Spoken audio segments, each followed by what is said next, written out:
8월 17일 수요일입니다. 느헤미야 11장 억지로라도 순종하라 라는 주제로 말씀을 나누겠습니다. 먼저 기도로 시작하신 후 성경을 1회 3읽기 바랍니다. 꾸준한 영성을 내는 당신의 생을 변화시킵니다. 말씀 다 묵상하셨습니까? 첫 번째, 예루살렘 성. 예루살렘 성벽은 52일 만에 완공이 됩니다. 성벽 완공 후 백성들은 에스라에게 하나님 말씀을 요청합니다.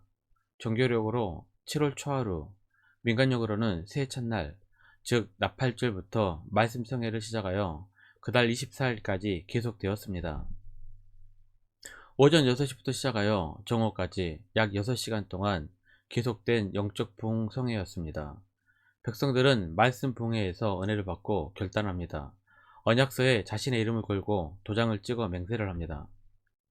맹세의 내용은 크게 세 가지입니다. 통혼 금지와 안식일, 안식년 성수, 그리고 성전 유지를 위한 헌금입니다. 결국 세 가지 모두 하나님의 성전 예배와 관련이 있습니다. 통혼은 하나님과 겸하여 우상에게도 예배하는 종교 혼합주의에 빠질 우려가 있습니다. 안식일과 성전, 그리고 헌금은 예배와 직접적인 연관이 있습니다. 예배를 드리기 위해서는 성전이 무너지면 안 됩니다. 성전은 어디에 있습니까? 예루살렘 성 안에 있습니다. 그런데 한 가지 문제가 있습니다. 사람들이 예루살렘 성 안에 거주하기를 꺼려하는 것입니다. 느헤미야 7장 4절입니다. 그 성읍은 광대하고 그 주민은 적으며 가옥은 미처 건축하지 못하였음이니라. 예루살렘은 바벨론에 파괴당한 후 황폐된 곳입니다. 성벽이 재건되었지만 그곳은 여전히 사람들이 주거하기에 쾌적한 인프라가 전혀 없었습니다. 그래서 대부분이 예루살렘 외곽에 다른 성읍들에 거주하고 있었던 것입니다. 이왕이면 살기 좋은 곳에 거주하려고 하는 것이 보통 사람들의 마음일 것입니다. 그래서 구도심보다 신도시를 선호하는 것입니다. 젊은이들이나 돈 있는 사람들이 구도심을 빠져나와 거주하기에 쾌적하고 인프라가 갖춰져 있는 곳으로 이동하는 것은 당연합니다. 예루살렘 성의 가장 큰 문제는 열악한 거주 인프라와 인구 문제였습니다. 그래서 지도자들은 의무적으로 예루살렘에 거주해야 했습니다.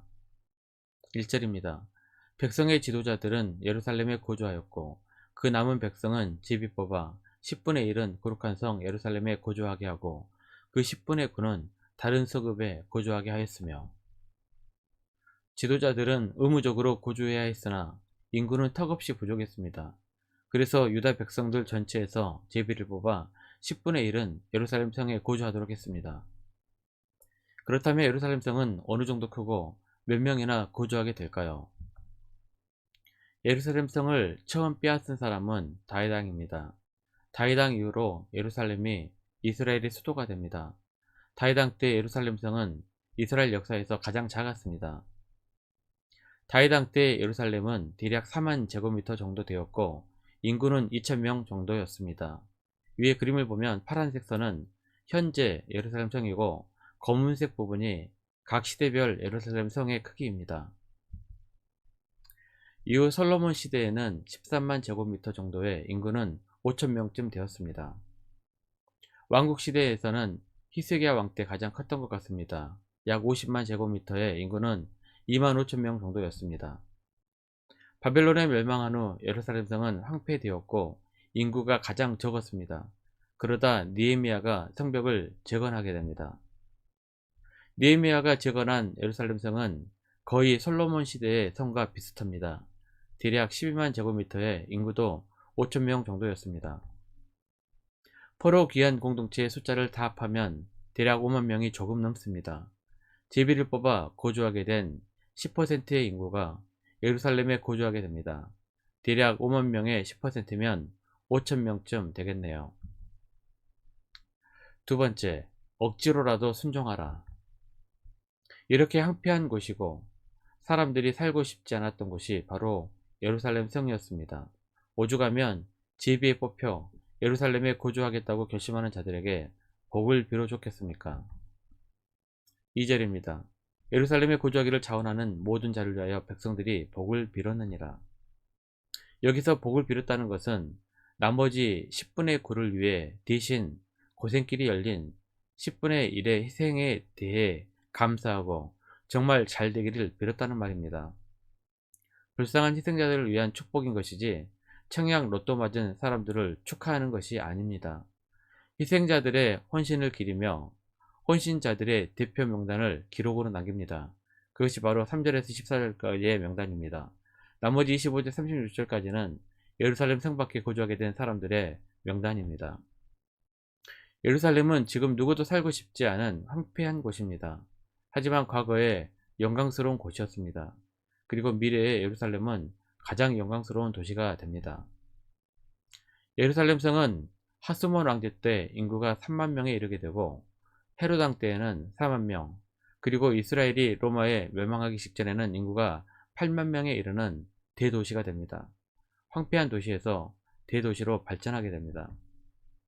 뿐만 아니라 느헤미야 시대에 제비에 뽑혀 강제이든 자발적이든 이주했던 10%의 인구 약 5천 명의 후손들은 그렇지 않은 90%의 사람들의 후손보다 위대한 인물들을 많이 배출하게 됩니다. 영적으로도 예루살렘은 거룩한 도성이라는 별칭이 붙게 됩니다.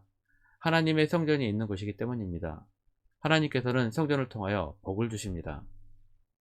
예루살렘 성은 실제로도 영광스러운 도시가 되었지만 영적으로도 거룩하고 영광스러운 도시가 되어 성경에 가장 많이 등장하게 됩니다. 계시록 21장 2절입니다. 또 내가 보매 거룩한 성 새 예루살렘이 하나님께로부터 하늘에서 내려오니 그 준비한 것이 신부가 남편을 위하여 단장한 것 같더라. 자발적으로 예루살렘 주민이 되면 더 좋겠지만 떠밀려 주민이 된 사람들도 다 복을 받게 됩니다. 떠밀려 억지로 하게 되면 기쁘지도 않고 부담만 됩니다. 하지만 그렇게 순종하는 자들도 거룩한 성 예루살렘의 영광을 함께 누리게 됩니다. 내가 원하지 않았지만 하나님께서 억지로 하게 하실 때가 있을 것입니다. 그럴 때는 피할 수 없음을 받아들이고 순종하시기를 바랍니다. 억지로라도 순종하십시오. 아브라함도 100세에 낳은 아들 이삭을 바치라는 명령에 억지로라도 순종했습니다. 구레네 시몬도 등 떠밀려 억지로 십자가를 졌습니다. 마태복음 20장 32절입니다. 나가다가 시몬이란 구레네 사람을 만나매 그에게 예수의 십자가를 억지로 지어가게 하였더라. 자발적으로 순종하는 것은 복되고 아름다운 일입니다. 하지만 억지로라도 순종하는 자들에게도 하나님 나라의 영광을 누리게 하십니다. 말씀 요약합니다. 첫 번째, 하나님께서는 성전과 예배를 통하여 복을 주십니다. 성전 중심의 삶, 예배 중심의 삶을 사시기를 바랍니다. 두 번째, 억지로라도 순종하십시오. 자발적으로 순종하면 좋겠지만 불순종보다는 억지로라도 순종하는 쪽이 100배는 낫습니다. 1년 성경일도 주간계획입니다. 오늘은 수요일 예레미야 6장에서 8장까지 말씀을 천천히 묵상하십시오. 8월 중보기도 제목입니다. 5가지 기도 제목 충분히 기도하시고 교회와 개인 기도 시간을 가지시기 바랍니다. 가정에서 기도하시기 힘드신 분들은 교회 나오셔서 주중 기도 시간을 이용하시면 됩니다. 주중 기도 시간은 새벽 6시부터 밤 10시까지입니다. 편하신 시간에 나오셔서 정기적으로 충분히 기도하시기 바랍니다. 하루 30분씩 최선을 다하시기 바랍니다. 그러면 여러분의 삶이 변화될 것입니다. 영상을 다 보신 분들은 확인 문자를 보내시거나 유튜브에 댓글로 달아주시면 정기적인 영성 훈련에 도움이 될 것입니다. 오늘 하루도 승리하시기를 기도합니다.